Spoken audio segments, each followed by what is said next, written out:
Welcome everyone to another session of Crypto Code by ICN.live, where we come live every Friday, 6 p.m. Dubai time, to come with the latest news and latest happenings in the digital asset space, because things are moving fast, so much going on, and I want to make sure that you guys are always up to date.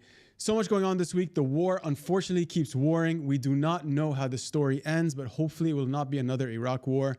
Everyone is talking online. You're watching Tucker Carlson, Dave Smith, Piers Morgan. All of them are now understanding the impact of what we saw 20 years ago with the Iraq war. We do not want to see this again. Unfortunately, the markets are going to be affected. Unfortunately, we're going to keep seeing, red across the markets, but I'm hoping that Trump did campaign as a peace president, and he will hopefully fix this. But there's a lot going on this week. There's the good, the bad, and the ugly. I'll talk about what's happening in the markets, some exciting developments happening in the industry. Stick until the end because you cannot afford to miss this. Let's get straight into it. Please smash that like and subscribe button. It really helps the algorithm if you do it early on in the video. It really encourages us to keep making these videos for you on a weekly basis. Thank you, thank you, thank you. All right, so let's get started right away. We'll go straight into the crypto bubbles. Let's have a look at what's been happening over the past week. So we're seeing some green, which is interesting. These are projects that seem to be new. Kaya is an interesting one. I've been following Kaya because they are part of the Lime Messenger in Southeast Asia. And I know that they have their own chain. They're akin to like Ton as well, and what's happening with Ton as well. So interesting to see that we do see some green. And obviously these are some of the altcoins that are potentially off of our radar, but then you see Bitcoin Cash also doing quite well. If we look at the past day, things are looking quite good. I think people are starting to realize that there's a different narrative this time around. During the Iraq war, we were seeing a lot of the Americans and the Republicans in that sense really pushing for a war. This time around, what I'm seeing is actually it's divided in the Republican Party. You're starting to hear sense finally in the Republican Party. You see folks like Candace Owen, you're seeing folks like Tucker Carlson, Dave Smith from the libertarian side of things, really finally understanding how, like it is not in America's interest anymore to be going with these wars. And I think, as we talked about last week, the US debt is out of control. We're actually going to talk about it today because it actually hit $37 trillion for the first time ever, which is insane. And so the idea is the Iraq war, they spent $2 trillion and their economy now is in really bad shape. They just cannot afford more debt. And I'm hoping that things will get calmer, but it's honestly getting quite insane, and I'm kind of sick of it. I'm hoping that things will get much better soon. All right, so moving on, I wanted to show you guys our flagship product, ICN.live. We've custom built this just for you, just to make the experience much easier to learn about all the exciting things happening in digital assets, in crypto. Big pieces on AI, gaming, Bitcoin. We have prices. We have something called the Key Opinion, where we talk to some of the biggest names in the industry to get their perspective on things. It's very important to understand what's happening, and I wanted to show you guys how it looks. It's very easy to read. It's an amazing tool that I encourage you to check out today. Sign up to the Telegram, follow the Telegram, and you'll get the latest notifications straight to you, as well as the biggest news and events are happening on. Also, follow ICN Web3 Media across all our socials. We post every day the latest news, and very fun and very interactive. The UI is really awesome, and honestly, we're really building something special just for you guys. I love the prices, and we can go here and check out what's happening with Bitcoin right here on ICN.live directly. If you click right here, you'll see exactly what's happening. We see the fear and greed index now is at 54. I think it's still quite high for what's going on like geopolitically, but Bitcoin at $106,000 is really good. It's been holding its price. Again, this time around, it feels like it's a Bitcoin season. I haven't seen the altcoins really react right now. Bitcoin and stablecoins have been dominating the markets. We'll get into that, of course, as well. But it seems like Bitcoin is becoming a true hedge against uncertainty, volatility, and all that. So if we go into Bitcoin, let's have a look and just see what's been happening as it loads here. So if we look at, it's been trading pretty much sideways. I mean, we saw it's been trading up and down from 110 down to 105. I want to talk about a little bit about the price predictions that I've been seeing in the past week as well. So we'll get into that, of course, and then let's look at some of the Bitcoin dominance I wanted to discuss as well today. So Bitcoin dominance. Let me just make this a little bit smaller so we can have a look. Again, it is completely green. Over the past 1 year, it's up 17.5%. And I think the reason why is because we're watching not only MicroStrategy, there's so many companies now, so many companies adding Bitcoin to their balance sheet. And you can see, I think that's been happening over the past 3 months. And you can see this uptrend in Bitcoin dominance because of this. Now, I think it's a little bit risky here as well, because what happens usually is when these companies and these corporations are starting to use their balance sheet and to buy Bitcoin. And sometimes what we're seeing also with Michael Saylor is that they're using leverage to buy even more Bitcoin, and that can be dangerous. And if we look at history and see the greed that happens in corporate America specifically, it can be dangerous, because if Bitcoin does go below a certain price and they are over leveraged, we might see a sell-off and liquidation. So yeah, I mean, it's great to see all this green and seeing Bitcoin dominance for the past year like this, but usually it feels like we're probably going to enter a bubble of this corporates buying Bitcoin, and hopefully they don't over leverage their positions. So it's just something that I wanted to keep an eye out on and discuss today. Next up, what I wanted to show is our second baby, Ethereum. I have been such an Ethereum maxi for the longest time, and it's just sad to see that this is completely not happening. I mean, my expectations, I think on a video that we did previously, was that Ethereum potentially could get to $5,000, but I'm losing hope every day, guys, on Ethereum. Although it is still the biggest TVL, it's still the biggest DeFi player in the space. The fundamentals are there. I feel like it's an underpriced asset, but again, none of this is financial advice. I'm just here to talk about, entertain you guys and give you the latest on what's happening, and you guys make your own decisions, because you have to always do your own research. But for me, I've been following Ethereum since the beginning. I was really excited to see it perform this cycle, but it hasn't. So if we look at the past year, it's down 50% in terms of its Ethereum dominance. That is insane. I didn't realize how bad it got. It's actually minus 49.5% over the past year, whereas Bitcoin went up 18%, right? So this is insane. I think they lost a lot of their dominance to altcoins. I don't know if stablecoins are probably in this, but yeah, it's sad to see. But let's see what happens throughout the year. All right. Next up, I wanted to talk about something exciting that we've been building here at ICN. It's called ICN.CLIQ. It is essentially we launched a new product called ICN.CLIQ. It is a media launchpad built for all digital creators that have courses or programs or digital products to sell. So if you're in the UAE, that's very important, you're struggling to take your content to the next level, then this is the product for you. The ICN team here, the whole team here, is ready to help you and level up. So you can apply for the program today. We'll leave the link down below. Check it out. ICN will cover all of your production and distribution to help you scale. It's reserved, again, for creators who already have programs and digital products and are based in the UAE. So if this is you, just complete the form and the team will get in touch with you very soon. So check it out. It's a great way to level up in the business and take your content to the next level. Awesome. Next up, what I wanted to talk about is I've been looking at the news. I've been checking out the latest happenings on X, and I was trying to see where does smart money think Bitcoin price is going to go over the next 3 to 4 months, especially with what's happening around the world right now. And so I wanted to talk about that next, and we'll get into it and see what exactly people are saying. So first up, some news that's been really trending on X is the Fed Governor Christopher Waller says there could be rate cut rates as early as July. That will definitely be bullish for the industry. We've been waiting for this for a long time. We've seen the Fed kind of keep things at the same position, but if they do manage to cut the rates in July, this could be really bullish for the industry. And with that being said, we'll move on to the projections on Bitcoin and what people are starting to talk about. So Bitcoiners are split between a 94K and 114K for next move as it trades sideways. Again, it has been trading between the 100 to 105 mark for a while, even with the context of what's happening with Iran and Israel.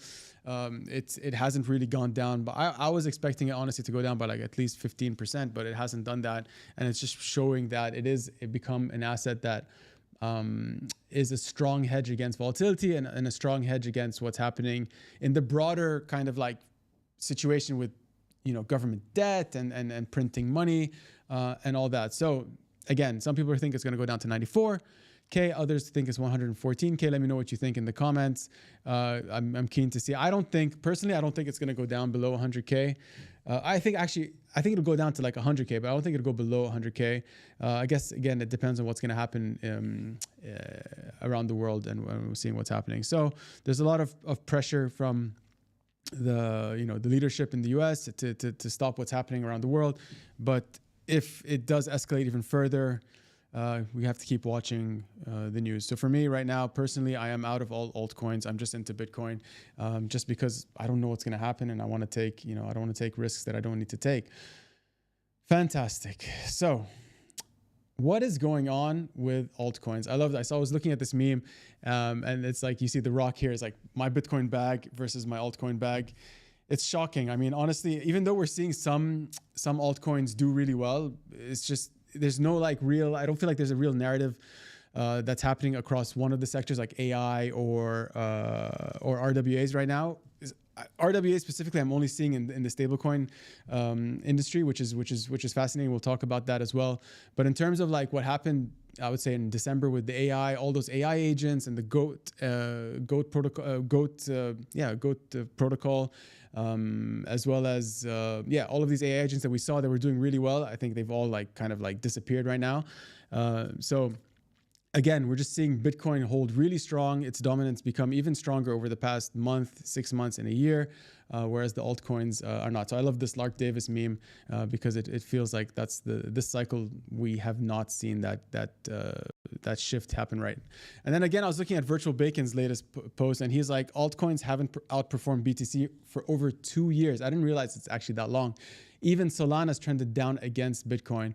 This is a BTC-led cycle. I'm holding most BTC with some ETH, SOL, and a few blue chip alts. Very fascinating. Honestly, this time around, it's true. And I think that I saw a post about how many layer ones are in the top 50 of the top 50 crypto coins right now. And there's like 30, I think. And it's just insane. There's way too many. We don't need that many. And then it's just sucking out liquidity from one area to another. So what is going to happen next? I don't know. Again, I've always been a Bitcoin maxi, and I've always been an Ethereum maxi, but it's with the performance that it's been happening, I'm like, I don't know what I'm going to do next.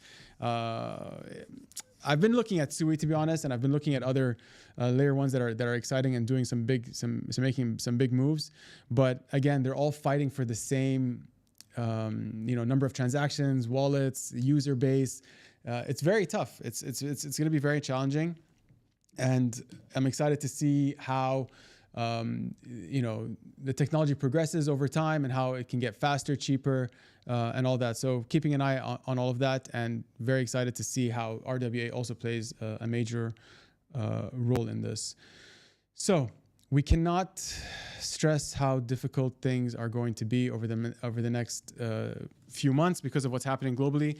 But I just wanted to touch again on what I was, the different cycles that I've seen personally over the past, I would say 8 years. This is my 3rd cycle. And this is a great tweet that I found. It's like in 2013, the bull market was 9 months. It started from a new all-time high, where the bear cycle right afterwards was 38 months. So the point here is like every cycle we're seeing the bull market get extended and the bear market get shorter. And now what we're seeing in 2025 is that we're now in 15th month essentially it feels like a bull cycle, but it just doesn't feel like the altcoins have been really leading the way. It has been more of a Bitcoin and stablecoin this cycle. But again, it's fascinating to watch and see the patterns again. And I'm really bullish on what's going to happen with Bitcoin. And I feel like, since it does feel like it is a Bitcoin cycle, let's just focus on that and see who's adding it to their balance sheet. What other products are being built around Bitcoin itself, right? So I'm starting to see also founders working on bringing Bitcoin to all of these layer ones to bring, they call it Bitcoin finance, onto Sui, onto Solana, and try to figure out ways to be innovative and bringing all of these different yields through Bitcoin onto different chains. So again, it's fascinating to watch how Bitcoin has become really like a commodity, essentially very decentralized. It's probably the best tokenomics, very very powerful, and a lot of attention. It's essentially a household name. So always keeping an eye on what's going to happen there.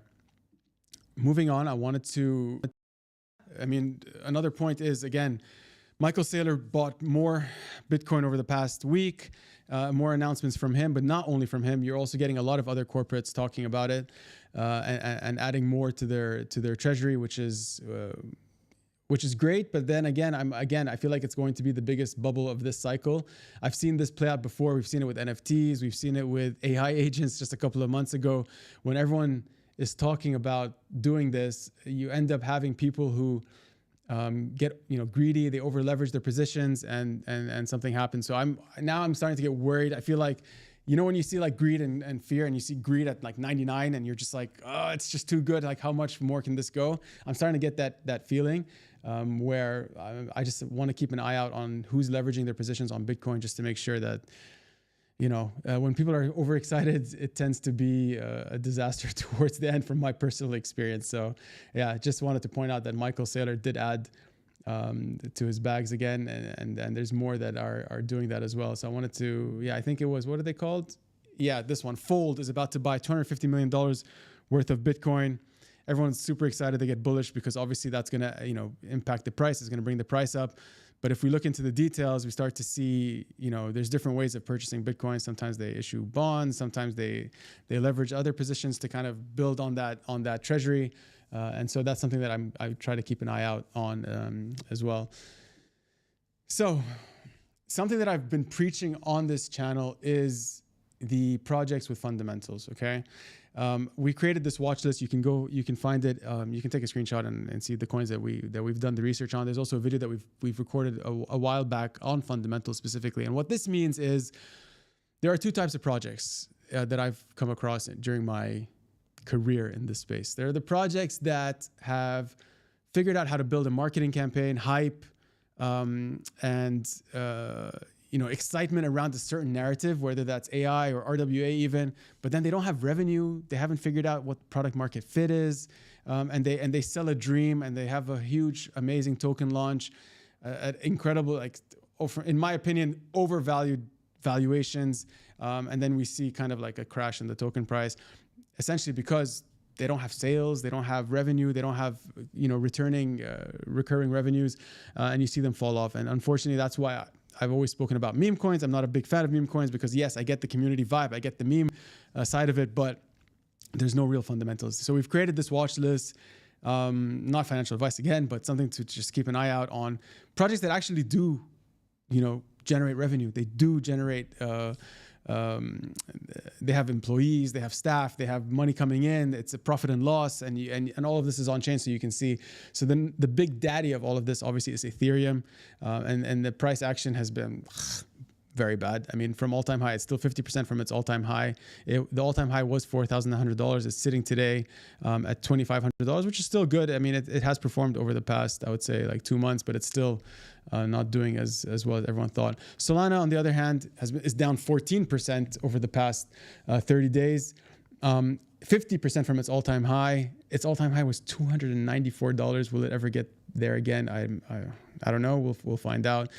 Tron is another one. Hyperliquid actually has been one on my radar over the past year, I would say. Hyperliquid is a bunch of Stanford graduates, I believe, who created a decentralized perp exchange that is just killing it right now. Past 30 days, up 37%. Their tokenomics seems interesting. I did dig into it. Let's dig into it together actually right now. I've been following them for a while. Full transparency, I have not invested in them. Just curious on the innovation that they've built to create like a fully it's a decentralized exchange with the capabilities of a centralized exchange, essentially. Another huge thing that I think I realized during this cycle is not the downfall, but like the centralized exchanges like Binance used to, dominate back in the last cycles. This time around, I don't know if BNB has been performing as well as before, but a lot of people are starting to, figure out ways to buy Bitcoin and keep it in their own custody. So that was something that I saw. But Hyperliquid and a lot of different projects building kind of like decentralized solutions to buying and trading crypto. And Hyperliquid, I think, has done a fantastic job with this. So their total supply is 1 billion hype. Max supply is 1 billion hype. Circulating supply is 333 million. So that for me would be a red flag. It's like 33% out there. So I need to look at their tokenomics, and let's just have a quick look at their token unlock. So this is how I would usually go through a project, just to see, what's happening, what kind of like tokenomics they have, what kind of unlocks are coming out, who owns what of the tokens, just to make a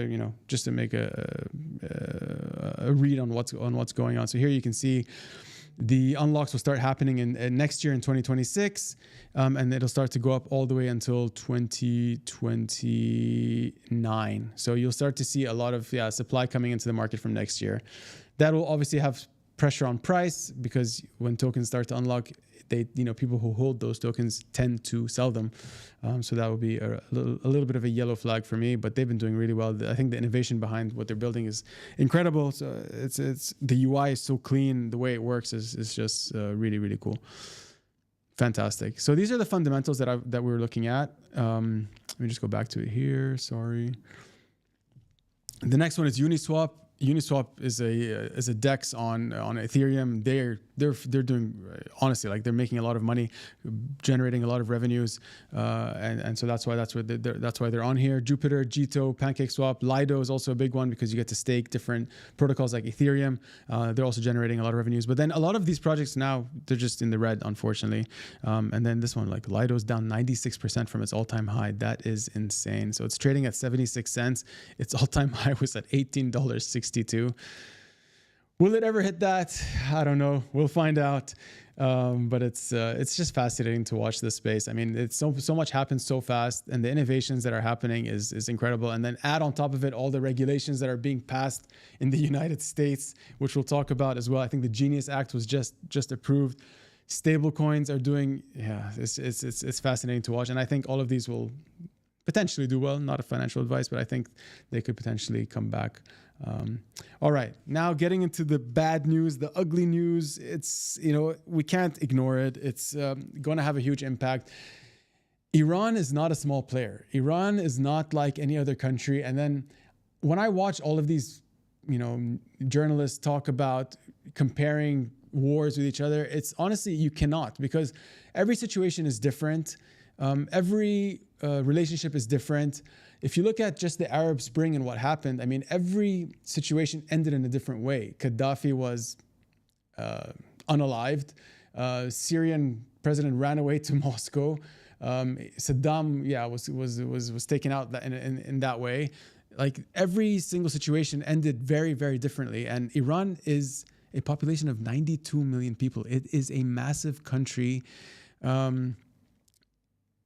It's just shocking, right? I mean, it's absolutely shocking. And then here, I've been really stuck to the news, honestly, personally, because I grew up in Lebanon and I've been through a couple of wars myself. So I'm really, like, I don't know if it's PTSD or stress or whatever that I've seen, but it's, I just really, I'm glued to the news. So it's really, so I'll start showing what I've started to see, right? So everyone's starting to wake up, and they're saying, like, Iraq, when they started with Iraq, they're like, Iraq has weapons of WMDs, which was a fabricated word. Now Iran has the same thing, and then people are just like, hey, I've seen this one before. It's like, we know how this ends, and it's not going to end well. So hopefully people are starting to wake up. And what's fascinating is to see the Republicans as well. Like, it's they're completely against their own country going against another war, and people are starting to wake up to this. So Matt Getz, I was watching here, flips the script on Middle East diplomacy. If both Iran and Israel have secret nuclear programs with no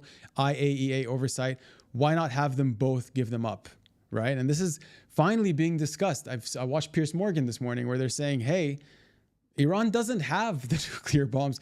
Israel does, but they haven't even admitted to it. So it's this double standards. And again, it's, I don't want to talk politics on the channel at all, but unfortunately this all affects what we're doing here in the digital asset space. As I said last week, we've done so much progress, so much innovation. We're actually getting regulations passed. It's all becoming credible. Like, people are excited about it. And then you have, as you can see here, missiles being deployed. And the numbers are staggering. Every missile that they use is like a $2 million missile, just to stop.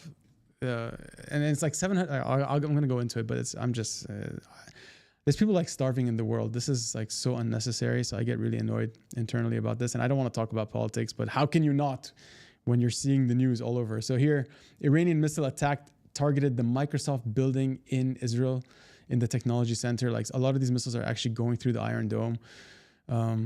It's just shocking to see. Yeah, it's so annoying. I have so many of these posts that I've just, wanted to share with you guys. And first of all, Iran having their own X account and just tweeting like war in 2025 is so fascinating because everyone is filming off of their phone and you're getting to see everything live.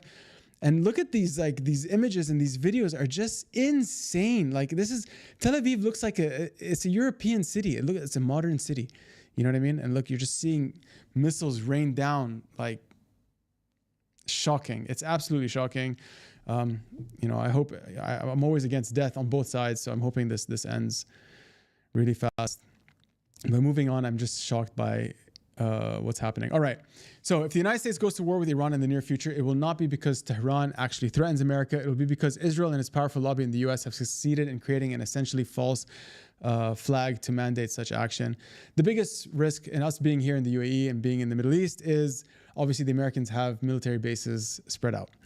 For Israel. Sorry, I'll pause that. But a lot of people are saying, hey, if they keep pushing Iran to the limits, they might actually hit American bases in the Middle East. And I don't think Iran is that stupid, because if they do, it's going to be over, and America will be forced to step in. So I'm really hoping that Trump wakes up and stops this and puts an end to this, because the leadership in Israel is just taking it too far, in my opinion. No one's even talking about Gaza anymore, and that has been flattened. I thought we would never talk politics on this channel, but just given what's happening, it's very hard not to. And obviously it affects the markets as well. So we have to talk about it. We're not going to be silent about it, but I'm not going to talk about sides right now. You can get your own views on things. And obviously this side has this, they're convinced that they're right, and this side is convinced that they're right. At the end of the day, we just don't want to see anyone killed. No more civilians hurt, and no more women and children hurt on both sides. But people are waking up.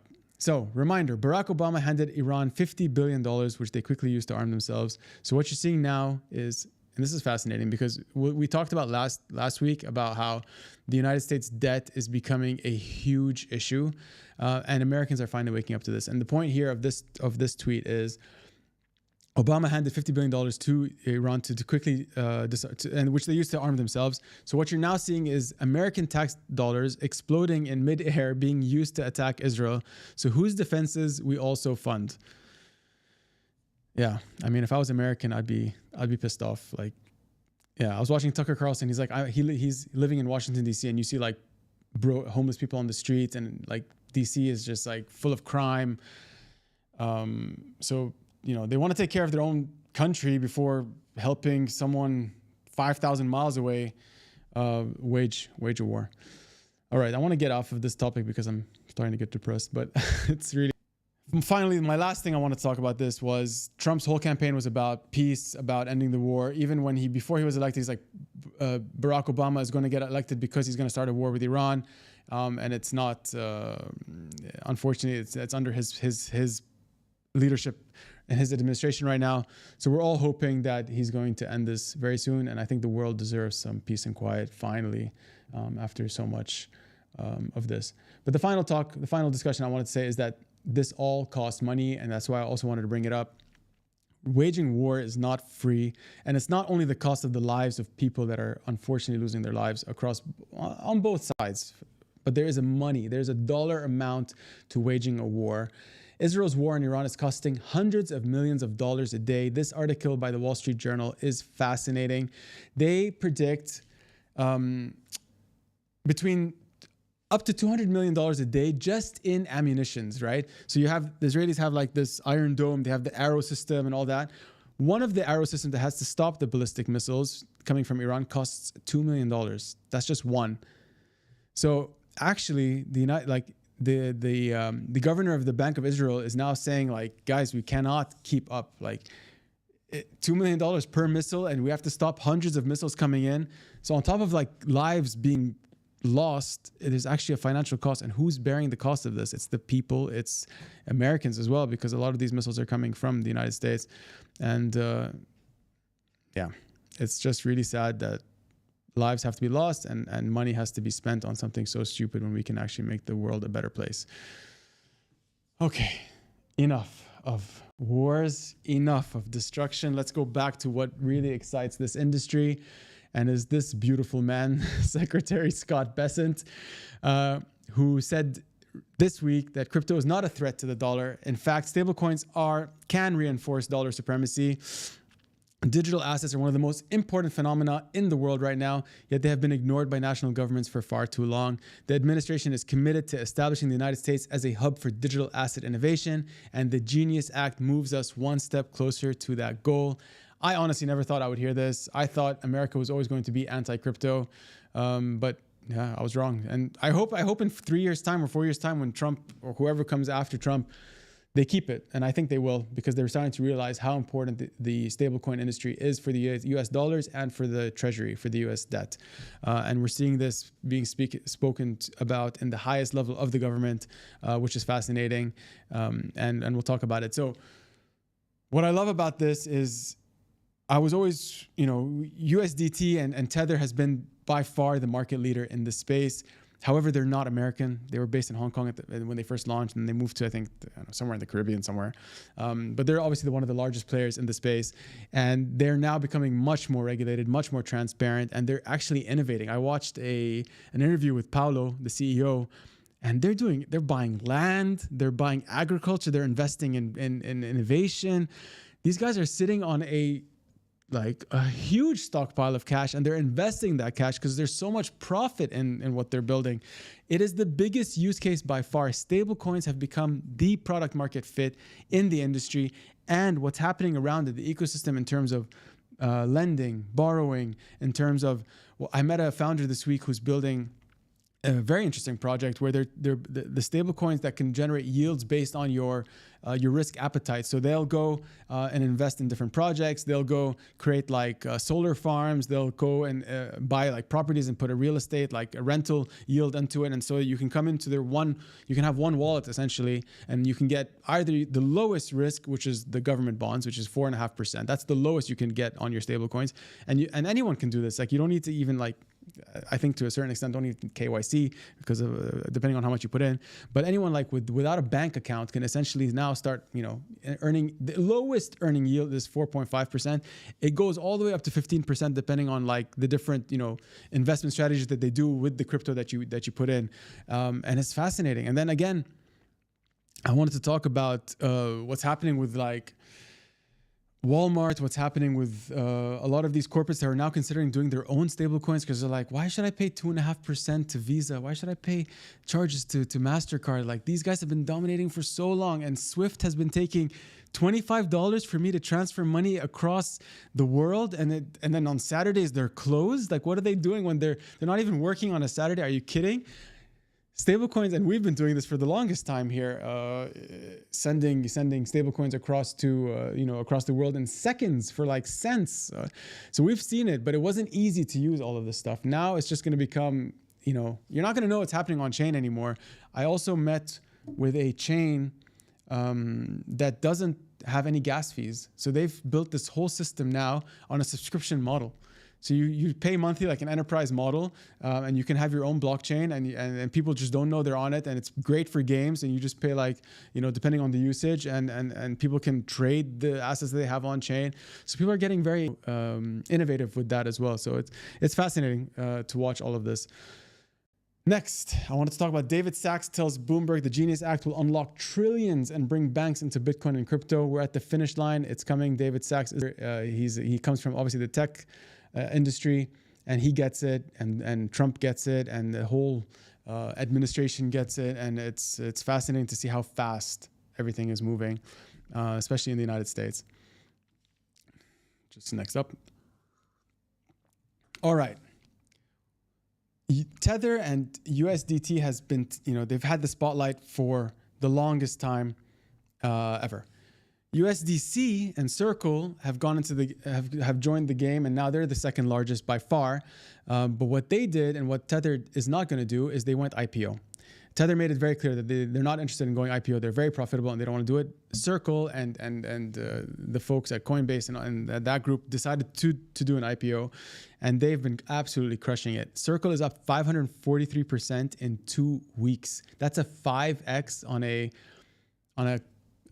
digital assets company that's gone into traditional finance, which is absolutely fascinating to see. And I think I expect we're going to see a lot more digital assets player go and go public, because access to cheap capital, access to American public markets is valuable, and you get a lot of followers and a user base around that as well.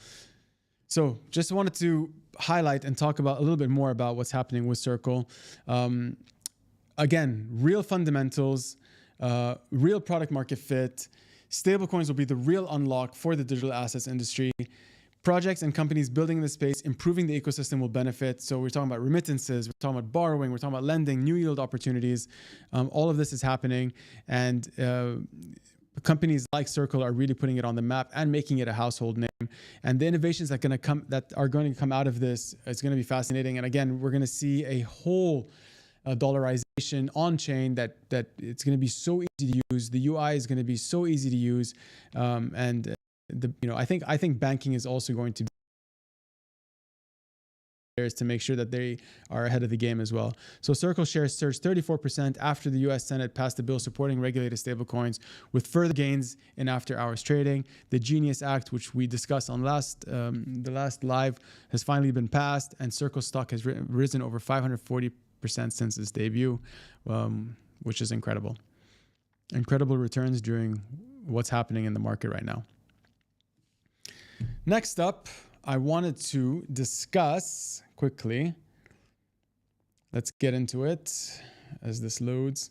All right, so the market cap. Circle is at a $42 billion market cap. Coinbase is at a $68 billion market cap, but Coinbase receives nearly 50% of Circle's revenue. These two are intertwined, and they work very closely together. Obviously, Coinbase is the largest publicly listed US-based cryptocurrency exchange, but they also have a lot of different products for institutional custody and different things like that. So they've really crushed it.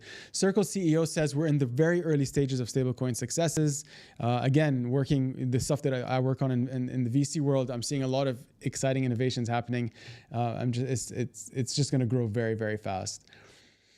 Okay, I love this post because it really brings the whole fundamentals issue back into the spotlight. Circle is currently valued at $55 billion enterprise value. This implies on 2025 numbers a 58.1x on gross profit, 125.2x EBITDA, 163.7x on net income. So the idea here is it a good time to buy into this stock or not? And because of what we see in terms of the multiples, that's what they're trying to figure out here. The multiples are essentially saying that it's already kind of like overvalued. So is there much upside coming up? Well, according to John here, the upside has already been calculated in, and that's when you saw the 500% in the past 2 weeks. So not a lot of upside in the current model. However, just keeping an eye on Circle, I'm sure they're going to be using the funds to build out incredible things. So I'm fascinated, and we'll come back and talk about the latest happenings on Circle over time as well. So moving on, I wanted to talk about X. So there is news about X. Let's just get into X right away. Where is it? I'm gonna get into it. Where is it? Okay, I'll just talk about what's happening with. There was this fascinating interview I saw that with Anthony Pompliano. He's a huge Bitcoin maxi as well. But he had an interview with the CEO of Tether, and they believe that the industry is going to be, the business alone, just Tether alone is going to be worth $2 trillion over the next 5 years. And honestly, like, I'm not going to I watched the whole thing. You have to watch it. The plans that they have is just absolutely shocking. It's so fascinating. He's very transparent. He talks about what they're working on, and you'll be really, really interested to see what they're doing. So to go check it out. I think it's really worthwhile to go see what's happening. Okay, next up, I wanted to just hone in on what happened. There's huge news in the U.S. debt because this is it's getting really bad. It hit 37 trillion for the first time ever in its history. Last time we talked about it was at 36 trillion. So this number is growing very, very fast. Again, we said if the debt to GDP ratio hits 175% to 200%, it's going to be an absolute disaster because the U.S. will not afford to be paying their interest anymore, and so that's going to be a huge issue, and it's not getting better. And if the war honestly keeps on going and they keep having to spend money on defense, which is, you can see on the debt clock here, it's just way too much. They spend almost $1 trillion on defense and war, and what's happening now with Iran, if they keep this up, it might even go above that, and their interest payments is higher than that, and now 37 trillion, and look how fast this number keeps going up. They need to fix this right away, and we talked about it last week. This is the biggest ticking time bomb, I think, for the United States and for the global economy, because if this is not fixed very fast, it's going to be an absolute disaster. And this, again, is why we're Bitcoin maxis, or I'm Bitcoin maxi. Imagine working 9 to 5 for 50 years, then the Fed prints 40% of the total money supply and inflates away 20 years of your work. Unfortunately, it's the case, and especially in the United States, if they don't fix, and that's why I think everyone voted for Trump, was like, hey, we got to fix our spending, we got to have peace around the world. We don't need to have more wars that, cost $2 trillion for Iraq and another $1 trillion for Afghanistan. And how did those end up? Nothing. America got nothing out of those wars. So let's not make that same mistake, and I hope everyone wakes up to that. And I don't want to see the United States go broke, because the way that they're moving right now, they're definitely going to go broke with the direction that they're going in. So let's hope that doesn't happen. And they need to fix it very soon. So we'll be obviously keeping an eye on the debt tracker and what they're doing. We'll keep you guys updated on that. Last topic I wanted to discuss was Elon Musk's, apparently X is going to start offering investments and trading soon, which is interesting. They want to build a super app where you could do everything on X eventually. And they talk about how they want it to be like WeChat in China. I lived in China for 10 years, and it's funny to see how the Americans are now trying to copy something from China for the first time. But yeah, I guess very soon we're going to be able to buy Bitcoin and transfer money directly on X. And I think that every social media platform might be doing this very soon as well. So that was the last thing I think I wanted to talk about before getting into some of the watch lists and just seeing what's happening with some of the predictions that we did earlier when we first started the Crypto Code, which was almost 10 months ago now. Let's just see how those are playing out, because I wanted to see how we did on, And by the way, back then we didn't know there was going to be wars, and we didn't know there was going to be a Genius Act for stablecoins approved. So like everything moves very fast. So we'll see how we thought about it. So let's go into it. This one, I just wanted to show that BlackRock, during their last filing, was talking about how the biggest risk to BTC is actually in quantum computing. So that was just something fascinating I wanted to talk about. I think, you don't realize what could actually hurt Bitcoin, but actually, maybe quantum computing would be the thing. Okay, back into the watch list. This is the watch list that we created almost, I think, 7 months ago or 8 months ago now. It's the 2025 portfolio plan. We did this in 2024. So let's see how we're holding up. Bitcoin has, let's hear. You can customize the view, and let's just do 90 days to see how this has been performing, so we can compare. So I did that here. All right. So over the past 90 days, Bitcoin is up. So over the past 3 months, 27%. That's great. So this is all part of the watch list of our portfolio plan for this year.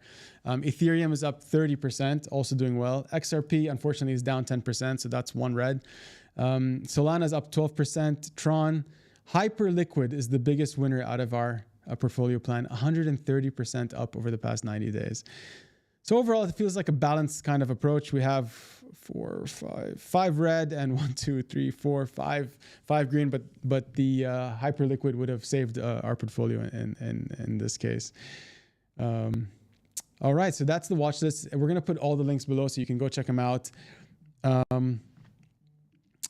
All right, guys. So it was a very eventful week. A lot happening. Obviously, the news is completely drowning in war rhetoric and war discussions, and just watching political pundits talk about different approaches on what they think should happen and shouldn't happen. I guess it's safe to say that people want to see this war end very soon. But again, in the backdrop, all we're hearing about is stablecoins, the Genius Act. We're hearing about all the fascinating innovations. We have Circle's IPO we talked about. A lot of fascinating things happening. I'm excited. We're going to be back again next week on Friday, 6 p.m. Dubai time. Let's see what happens by then. A lot can change, especially over the weekends. Thank you so much for joining us today. Please subscribe if you haven't already. See you next week, Friday, 6 p.m. Dubai time. Crypto Code out. Thank you.